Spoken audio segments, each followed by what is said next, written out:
Vamos embora.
Boa noite, Pernambuco, boa noite, Serra Talhada, boa noite, Caruaru, Petrolina, boa noite, Arco Verde, Recife, região metropolitana, boa noite, Alto José do Pinho. Enfim, boa noite, Pernambuco. Está começando mais um programa Liberdade de Expressão e hoje trazemos o tema 100 anos da presença e contribuição da cultura judaica em Pernambuco. Para isso, estamos trazendo nossos convidados, a Janaína Guimarães, ali à direita, coordenadora de pesquisas do Arquivo Histórico Judaico e professora da Rede Pública de Ensino. Mestre em História pela UFPE e também doutoranda da mesma instituição. Aqui, próximo a mim, no lado direito também, a Tânia Kaufmann, presidente do Arquivo Histórico Judaico de Pernambuco e professora da pós-graduação de Antropologia na UFPE. Aqui ao meu lado esquerdo, a Beatriz Schwartz, vice-presidente do Arquivo Histórico Judaico e assessora de Cultura Judaica. E mais, ali na pontinha, ao lado esquerdo, o Daniel Breda, coordenador de pesquisas do Arquivo Histórico Judaico, professor da FACHO, Faculdade de Ciências Humanas de Olinda, e mestre em História pela UFRN. Enfim, é uma satisfação tê-los aqui no Liberdade de Expressão, falar sobre esse tema importante, não só para a cultura pernambucana, mas para a cultura brasileira e universal. 100 anos da presença e contribuição da cultura judaica em Pernambuco.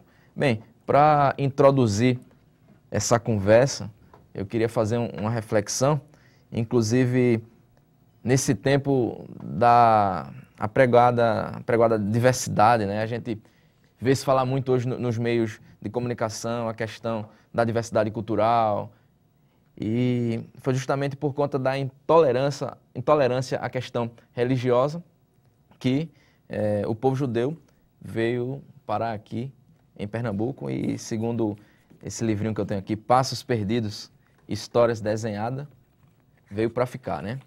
Então, eles vieram para ficar, justamente sobre esse tema que a gente vai debater hoje aqui no Liberdade de Expressão. Bem, inicialmente eu queria que a gente fizesse uma contextualização histórica da vinda desse povo para Pernambuco, para a gente daí refletir a contribuição na cultura brasileira, na cultura pernambucana, e falar um pouco dessa história que é importante a gente falar nos meios de comunicação, principalmente aqui na TV Pernambuco, que vai para todo o estado, e a gente precisa resgatar essa história tão importante, essa página importante da nossa cultura, posso até dizer cultura pernambucana.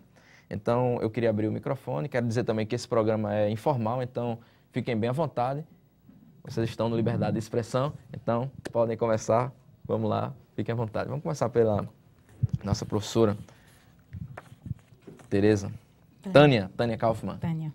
Precisa do microfone? Precisa. Está aberto, fique à vontade.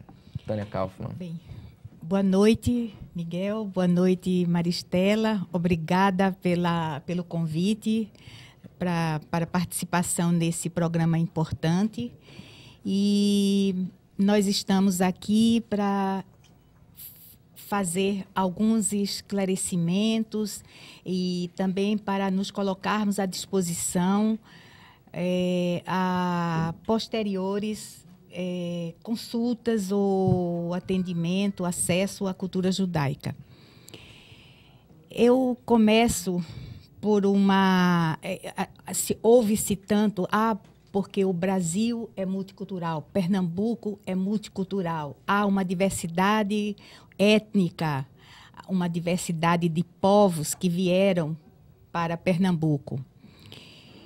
E, tentando contextualizar de uma forma mais ampla, eu devo lembrar que a dispersão do povo judeu, ela dá-se desde o início da existência dos judeus, da presença dos judeus desde a antiguidade. E essa dispersão sempre levou-os a várias partes do mundo. Não é o caso de detalharmos agora. Especificamente no caso dos judeus em Pernambuco, o início dessa migração deu-se no início do século XVI, já com a vinda dos primeiros projetos colonizadores para o Brasil. E porque eles vieram nesses projetos tão ousados, arrojados, naquela época. Mal se sabia o que iriam encontrar aqui. Mas eles precisavam escapar. Eu não vou falar muito sobre isso, Janaína vai falar. Eles precisavam escapar da Inquisição muito rigorosa em Portugal. O que era a Inquisição? Uma preocupação da Igreja Católica com as heresias. Então, para os judeus que não quiseram se converter ao cristianismo, como era imposto na época, uma solução seria vir para onde a Inquisição não tinha chegado. Vieram para o Brasil. Já no século XVII, formam, então, a primeira comunidade judaica das Américas. Não é somente do Brasil, das Américas. E, ao formar essa comunidade, eles dão início a um elo de continuidade da presença judaica em Pernambuco, para não dizer no Brasil, porque de Pernambuco, da Bahia, eles se espalham, se dispersam por todo o Brasil, e essa continuidade resulta na formação da atual comunidade judaica, cujos primeiros imigrantes chegaram na primeira década do século XX. Embora tenha-se registros de antes do século XX, já tenham vindo alguns judeus, junto com os outros grupos que imigravam da Europa, procurando lugares onde pudessem sobreviver à grave crise econômica que havia na Europa. Mas nos primeiros anos da década de 20, a primeira década do século XX, eles começam a se reunir e formam uma comunidade. Uma diferença, apesar desse elo de continuidade, mas há uma diferença. Enquanto a primeira comunidade do século XVII era formada por judeus sefaraditas. O que é o judeu sefaradita? É o judeu que vem de Sefarad. O que é de Sefarad? Sefarad, em hebraico, é Península Ibérica, ou seja, Portugal e Espanha. E a atual comunidade, ela é formada por judeus askenazitas. Que são os judeus askenazitas? São judeus de outra procedência, que vieram do norte da Europa, da Europa Central, Europa Ocidental, e eles, então, formam essa atual comunidade. Logo, são dois grupos de judeus diferentes que formam as duas comunidades. Essa comunidade do século XX, ela teve um papel muito importante como influência, como contribuição na cultura pernambucana, na historiografia pernambucana. A essa comunidade coube o papel de formar um grupo para se fazer uma revisão da historiografia. E nessa revisão da historiografia, vários aspectos que pertenciam apenas à história oficial e não à história como ela realmente aconteceu, passam a ser revelados em projetos que foram desenvolvidos dentro dessa comunidade, principalmente a partir da década de 80. Em 90, organiza-se melhor esse grupo e cria-se o Arquivo Histórico Judaico de Pernambuco. Legal. Deixa eu fazer uma pergunta para Janaína Guimarães. Janaína, qual seria, então, a grande contribuição, quais seriam as contribuições da cultura judaica para a cultura pernambucana, para a cultura brasileira? Quais seriam as coisas que a gente poderia atribuir? Assim, por exemplo, dos africanos tem hoje a feijoada, tem o samba. Ah, claro. O que seria, assim, mais objetiva para o nosso telespectador? Algumas coisas a gente pode dizer e afirmar que vieram realmente da cultura judaica. Outras coisas são aproximações, né? Uma das grandes contribuições da cultura judaica à sociedade brasileira como um todo é principalmente alguns rituais domésticos, né, que foram aprendidos. Então, a forma que as pessoas arrumam sua casa, o dia que as pessoas fazem a limpeza na sua casa, que estavam muito relacionado com a guarda do Shabat, que é feita a partir do surgimento da primeira estrela na sexta-noite, que é quando começa o Shabat judaico. Então, você tinha todo um procedimento de limpeza da casa que se dava nas sextas-feiras, você tinha uma forma de varrer as casas que se dava nas sextas-feiras, né? Isso tudo está relacionado com práticas judaicas. A forma de amortalhar os mortos e de enterrar seus mortos no interior, que é muito semelhante à forma como esses mortos são tratados e são enrolados e amortalhados na cultura judaica. Então, a gente pode pegar uma série de coisas, uma série de expressões, como, por exemplo, tá chorando a morte da bezerra. A bezerra, nesse caso, se referia à Torá. A Torá é o livro sagrado do judaísmo e era confundido muito com a Toura, né? Toura, Torá. E aí diziam, não, você está chorando pela morte da Torá, você está chorando porque você já não pode ter acesso à Torá, você está chorando porque aquela Torá já não faz parte da sua realidade, você está num mundo de intolerância.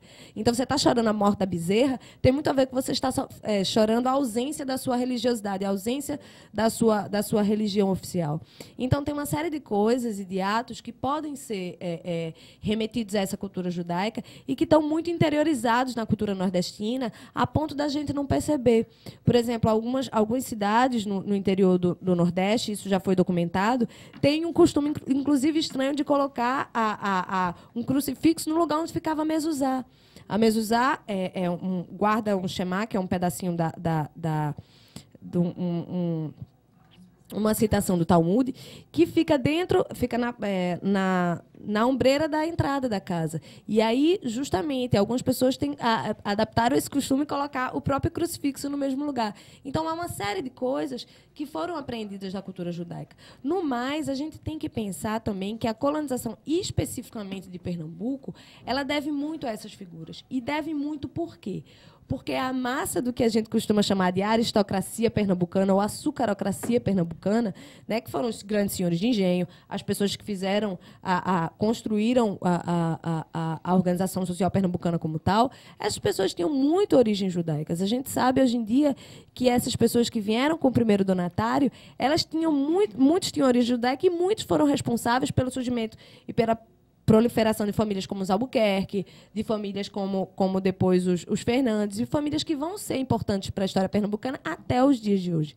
Né? Então, é muito difícil você ver uma família fazer um trabalho de genealogia ou de história de uma família pernambucana sem que nessa família você tenha essa ascendência judaica.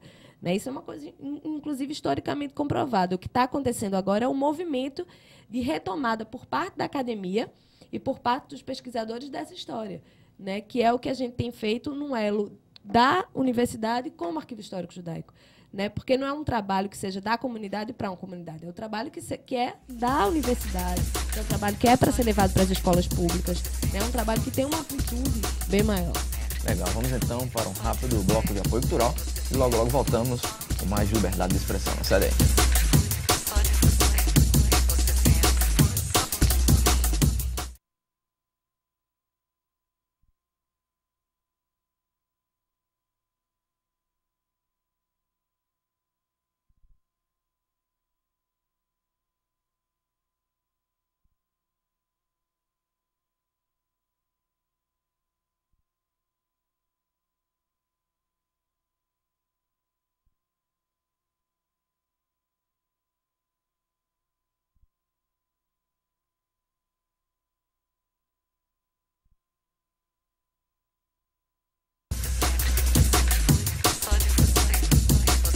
Não tenho motivo para falar. Sobre o quê? Mas, liberdade de expressão. Voltamos no Liberdade de Expressão e hoje estamos tratando do tema 100 anos da presença e contribuição da cultura judaica em Pernambuco. Bem, eu queria fazer uma pergunta para Beatriz Schwartz.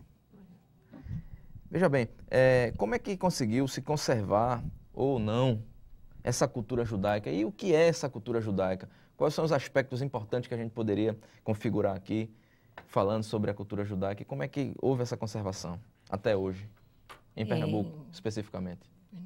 Essa continuidade, ela é dada através da transmissão desses valores dentro da família, na escola, certo? E na convivência social.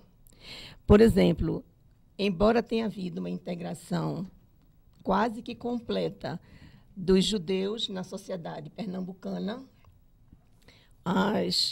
existe a preservação das tradições que são manifestadas pelos ritos de passagem, pelas festas que são comemoradas e pela culinária judaica, que cada uma dessas partes, elas trazem ao judeu a consciência de que ele é brasileiro, ele é cidadão brasileiro, mas ele tem culturalmente a origem judaica. E a questão da religião, como que seria essa religião? Veja, a parte da religião não é a parte mais forte, digamos assim, porque há muitos judeus que não são religiosos, mas eles são judeus culturalmente. Por quê? Porque nasce um menino judeu. No 8º dia é feita a circuncisão e se dá o nome em hebraico. O que quer dizer isso? A preservação da tradição. A menina judia nasce e o batismo da menina é feito através da ida do pai à sinagoga, onde ele é chamado para a leitura da Torá e, nessa ocasião, lhe é dado o nome hebraico. Quando o menino completa a maioridade religiosa aos 13 anos, ele faz o que chamamos o bar mitzvah, que quer dizer, ao pé da letra, filho do mandamento, aonde ele se compromete oficialmente a prosseguir dentro da religião judaica.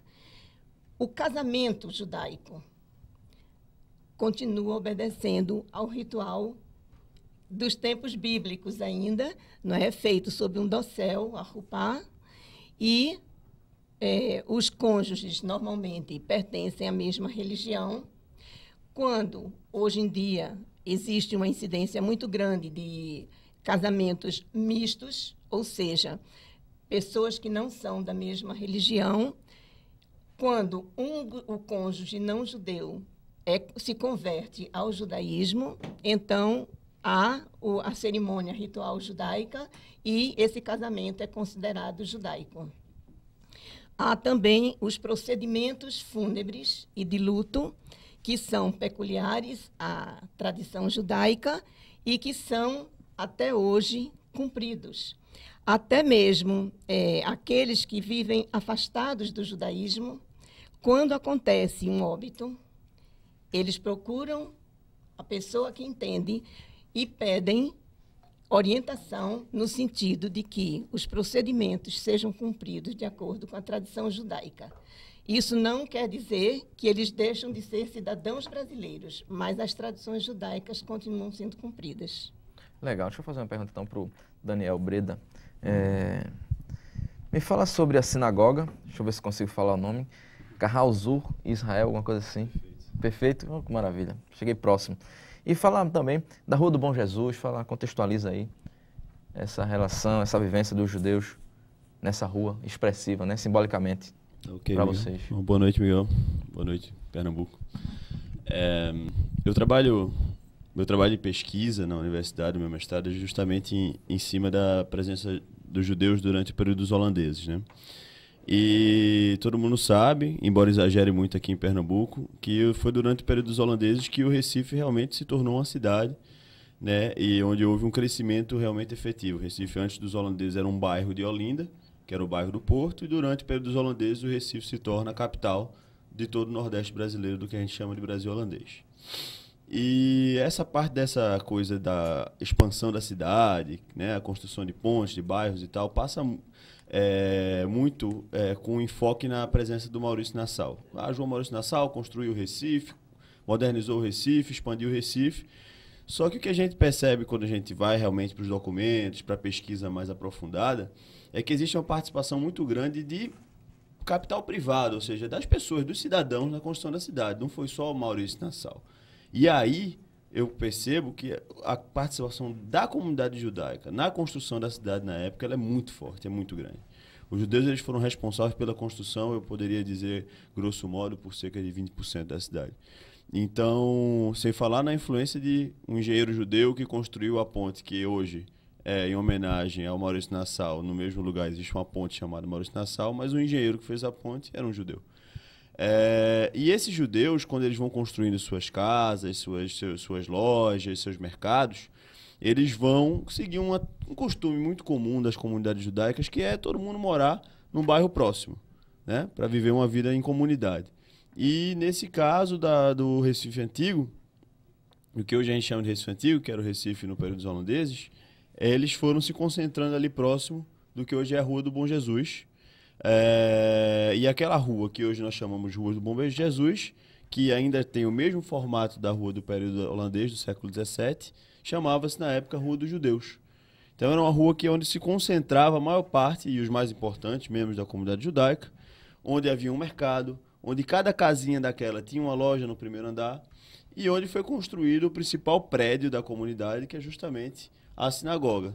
A sinagoga que é o centro, não é só um centro religioso, mas é um centro da vida comunitária.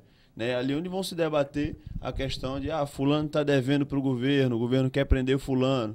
Então a comunidade vai se reunir um dinheiro para pagar a dívida do camarada. Quer dizer, a sinagoga ela é realmente o centro da vida judaica como um todo, né? Pelo menos da vida tradicional judaica, no sentido de vida comunitária.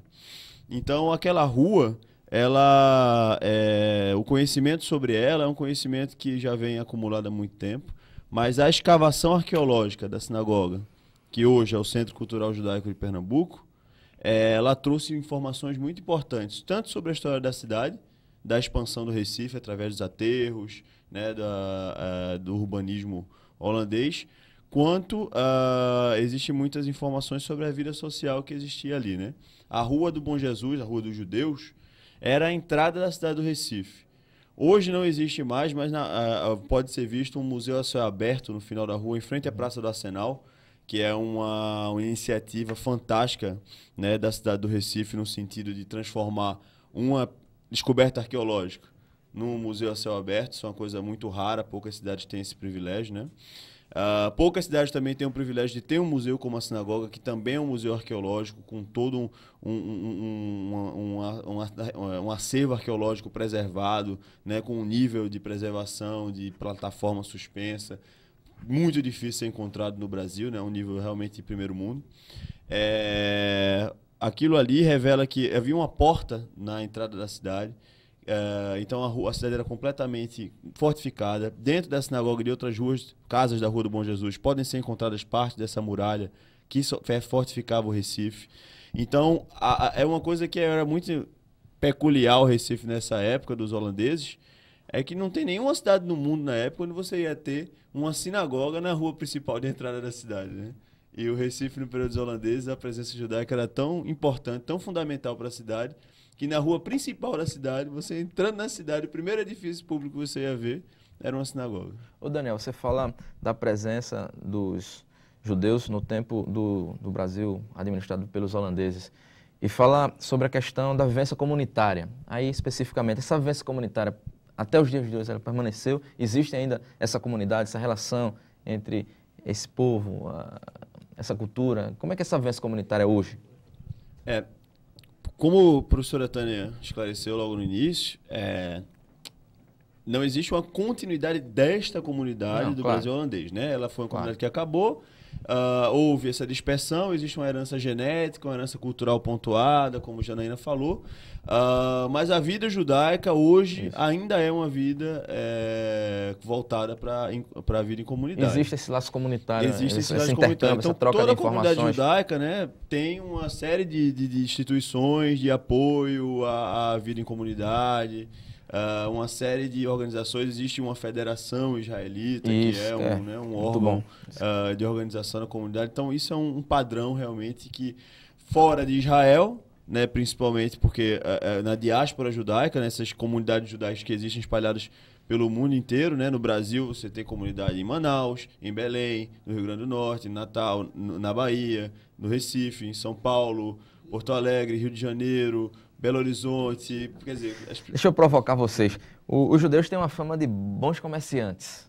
De onde vem essa fama e começa a história de judeus que saíram daqui, foram para Nova York, fundaram Nova York. Tem até uma lenda que dizem que se eles tivessem ficado por aqui em Pernambuco seria bem melhor. Como é que essa história, assim, a gente tem pouco tempo para ir para o próximo bloco, mas queria uma reflexão em relação a esse tema. O microfone está aberto, fiquem à vontade.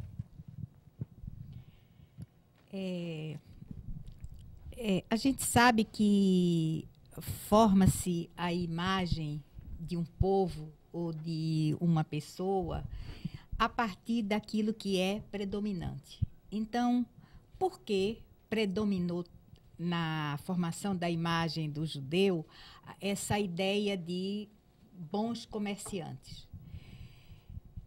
A gente precisa voltar à Idade Média, século XIII, XIV, XV, e a gente precisa lembrar que o conhecimento era restrito ao clero.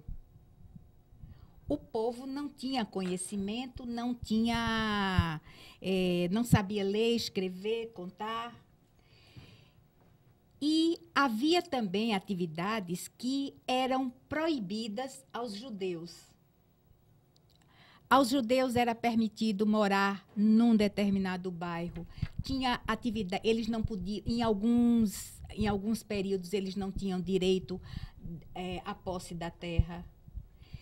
E como, tanto para os judeus como para os árabes, o principal código de ética, aliás, o primeiro, é prover educação aos filhos. Então, o conhecimento é quase que um preceito religioso e é muito respeitado por esses dois grupos. E quem formava essa elite intelectual, artística, econômica, de conhecimento, os tratados de medicina, tratados jurídicos, eram judeus e árabes. Então, como eles não podiam participar de tudo, mas eles conheciam tudo, alguém tinha que administrar os bens, alguém tinha que fazer contabilidade. E isso cabia a quem? A quem tinha conhecimento. Os judeus e os árabes. Então, eram os astrônomos, eram os astrólogos, mas, muitas vezes, eles não podiam exercer essas atividades. Então, restava para eles a administração econômica da nobreza, dos bens pertencentes ao Estado. Ok, vamos para um rápido break de apoio cultural e logo voltamos com mais liberdade de expressão. Não sai daí, voltamos já já.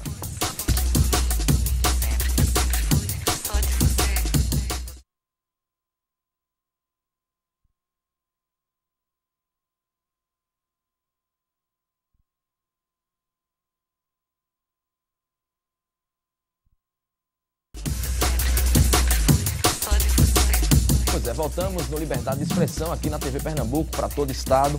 Hoje falando sobre 100 anos da presença e contribuição da cultura judaica em Pernambuco. Bem, antes da gente voltar ao tema, vamos ainda abrir o microfone para a Janaína, né? Queria se colocar sobre o bloco passado, fica à vontade.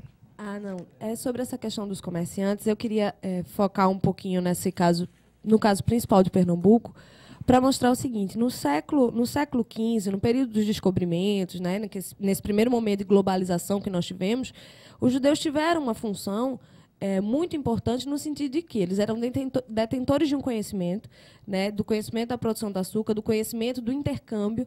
Eles estavam passando por uma dispersão muito grande. Então, os seus membros eles estavam se deslocando para Amsterdã, para Antuérpia, membros na África, membros aqui no Brasil, membros na América Espanhola. Então, isso fazia com que se tecessem redes de comércio muito grandes. Porque, veja, o que mais interessante, se você tinha que transportar uma carga de um oceano para outro, a melhor coisa era que você tivesse um primo, um amigo, uma pessoa de confiança desse outro lado do oceano para receber a sua carga. Então, essas redes de comércio e essa dispersão proporcionou condições para que os judeus tivessem uma proeminência econômica e comercial muito grande, né? E, a partir daí, se gerou o estigma, até porque a grande questão de um tanto da inveja e da birra de cristãos velhos com os cristãos novos e com os judeus era isso. Porque como uma pessoa que passa por uma série de dificuldades que lhe é imputada por uma sociedade consegue dar a volta por cima e consegue ter uma proeminência econômica tão grande, né? E outra coisa que eu queria enfatizar só é a questão dos marcos históricos, porque a gente vai ter 3 períodos grandes de importância judaica aqui em Pernambuco.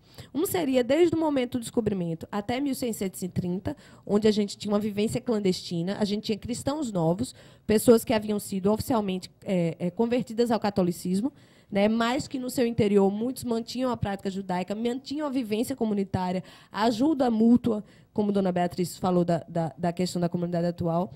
A gente vai ter, de 1630 até 1654, a presença ostensiva de uma comunidade judaica organizada, como o Daniel falou, né, e vai ter, já no século XX, essa comunidade atual. Então, seriam 3 momentos de grande importância. Mas, entre esses 3 momentos, a gente vai ter o que Tânia disse, que é a dispersão para o interior e uma continuidade dos aspectos culturais e de algumas vivências religiosas dentro do interior, dentro da clandestinidade, né? Ok, inclusive eu queria até perguntar sobre essa questão da dispersão do povo judeu para o interior e como é que ela se configura, onde é que tem... Será que hoje existe alguma comunidade no interior do estado de Pernambuco? Como é que é essa história? Então, fala para a gente, o microfone está aberto. Quando eu falei no L de continuidade, é que no final da década de 70 e toda a década de 80, começam a surgir novos personagens se aproximando da comunidade judaica. E eram pessoas que, apesar de terem outras religiões, mas vinham questionar costumes em suas famílias diferentes dos costumes de seus vizinhos e, às vezes, mesmo do resto da família. E essas pessoas ficavam curiosas para entender a origem desses costumes. E os costumes são esses que Janaína fez a referência. Costumes de interdições de certos alimentos, a maneira de sepultar os mortos. E esse movimento de esclarecimento começa a se intensificar até que, atualmente, existe já um grupo formado desses novos personagens e que, no princípio, eles se autodenominavam marranos. Marranos por quê? Porque assim é que eles eram conhecidos no século XVI e XVII em Portugal, na Espanha. Por quê? Marrão, em português, é porco. Porco é a maior ofensa que você faz a um judeu ou a um árabe, porque nem o judeu nem o árabe come carne de porco. E assim eles eram conhecidos. Mas com a organização e o esclarecimento sobre o marranismo, essas pessoas hoje se autodenominam Benei Anussim, quer dizer, filhos dos judeus, então, da cultura judaica. Então, eles, quando os holandeses tiveram que escapar, claro que nem todos podiam sair. Então, muitos que já antes se dispersaram pelo sertão nordestino, então, nesse momento, se intensifica mais essa dispersão para o agreste, para o sertão, e a origem dessas pessoas que procuram se dizendo com costumes diferentes é exatamente dessas pequenas cidades, tanto próximas ao Recife como dentro do sertão. E você vai encontrar no sertão o que verdadeiras ilhas. São cidades são grupos dentro de grupos maiores, casando somente entre si. E mantendo essas tradições que Beatriz falou. E só complementando os costumes que Janaína falou, por exemplo, a carne de charque. Como é feita a carne de charque? A carne ela é dessangrada, não é? Ela é toda escorrido o sangue e salgada. Dentro do judaísmo, a gastronomia judaica ou hábitos alimentares judaicos estão baseados em leis dietéticas, que são chamadas kashrut. São leis que ensinam a preparar o alimento para se tornar apropriado ao consumo. Então, por exemplo, a carne de animais, ela tem um processo de primeiro tirar o sangue e depois salgar, estender a carne, então torna ela apropriada. Então, a gente hoje não afirma, mas a gente pergunta, será que a carne de charque tem essa origem?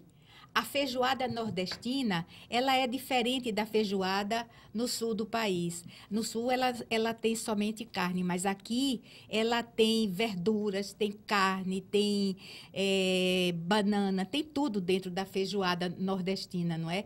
E existe um prato dentro da gastronomia judaica que é comido no Shabat, porque ele é preparado na véspera, e é mantido aquecido e é substancial, porque ele é feito de feijão, grão de bico, e ele será que é uma herança também? Será que é uma possível influência judaica? Legal, deixa eu fazer mais uma pergunta, e aí eu queria fazer aberta, para que a gente possa se colocar. Eu queria falar sobre a religião judaica. Qual seria a diferença, ou se é só uma questão econômica, né? Porque muitas vezes a gente vê, por exemplo, assim, trazendo para os dias de hoje, algumas religiões falando na televisão mal de outras religiões, e na realidade não é por causa de Deus, não é por causa de nada, é porque é questão do bolso, né? Então, assim, por exemplo, a gente vê muita intolerância com o candomblé, por exemplo, se vê muito na televisão. Mas no caso específico da cultura judaica, da religião judaica, qual seria a grande diferença em relação ao catolicismo naquele tempo e hoje, se existe, assim, qual seria o ponto principal da religião de divergência com a religião católica, por exemplo? Veja, a religião judaica, basicamente, ela é monoteísta. Então, isso é a base principal da religião. Não temos santos, não precisamos de intermediários para falarmos com Deus.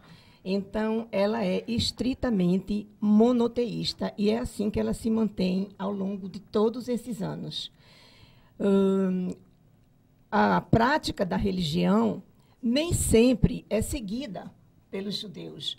Quando você fala fulano é judeu, não quer dizer que ele é religioso. Por exemplo, eu sou judia, eu conheço da cultura judaica, mas eu não sou uma pessoa religiosa.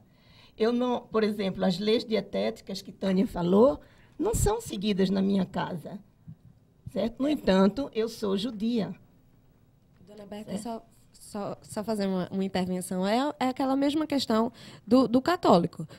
Você é criada como católico, você passa por uma série de ritos. Por exemplo, eu fui batizada, fiz a primeira comunhão, provavelmente casarei na igreja algum dia, não sei, mas a gente não necessariamente é um católico que vai para a igreja todo domingo, é um católico que segue aquilo, mas a gente sabe quais são os ritos. Não necessariamente eu não como carne na Semana Santa, mas eu sei que eu não deveria comer, segundo um católico. Então, acho que o judaísmo, ele parte, a educação que é dada aos meninos parte desse mesmo princípio. Eles têm todo um conhecimento das suas necessidades religiosas, mas não necessariamente eles seguem isso. Legal. Quando eu falo assim, qual seria o ponto de divergência da religião? Por exemplo, ela falou a questão do monoteísmo, né? Então, por exemplo, na Igreja Católica existe santos e tal.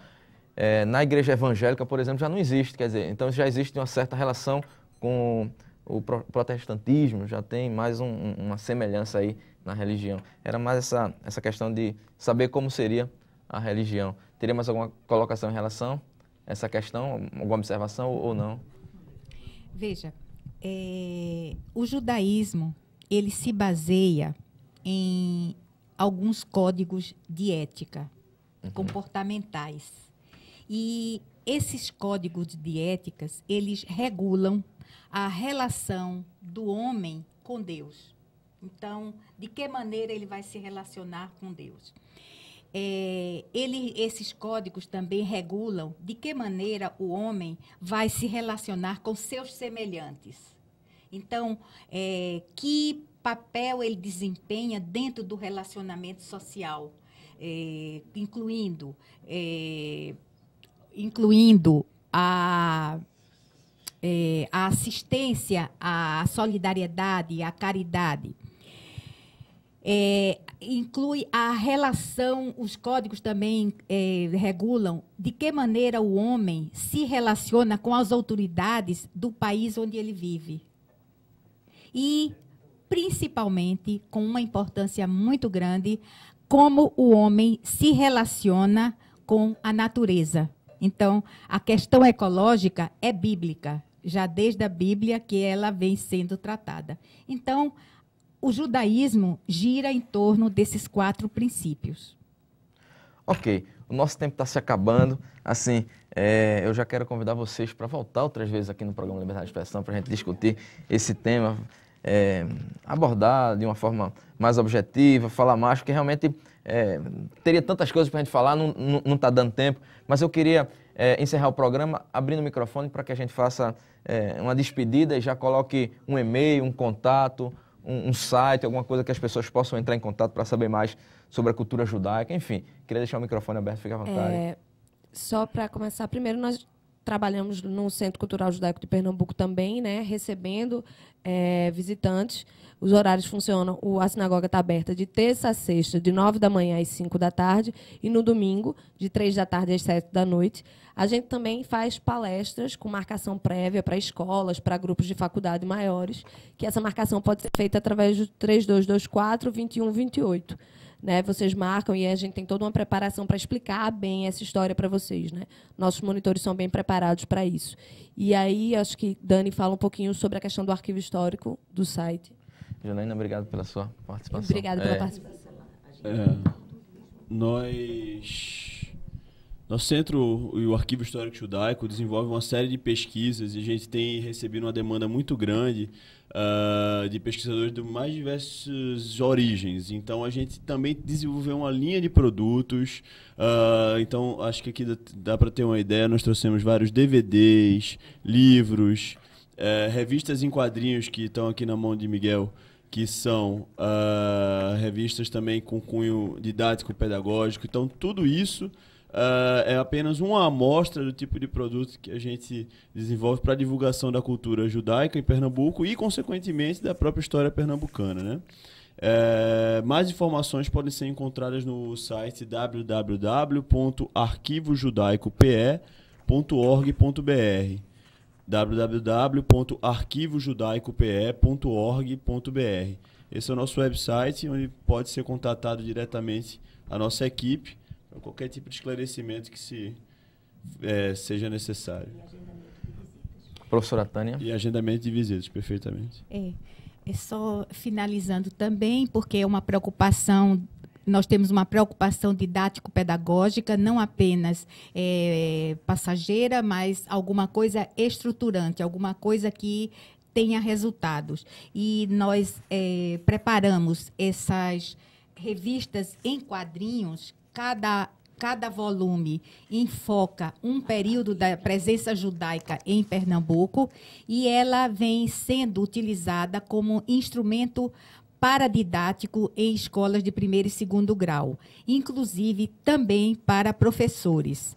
E nós desenvolvemos também um programa de turismo pedagógico, que são agendados no endereço que Daniel falou, ou pelo telefone 3224-8351.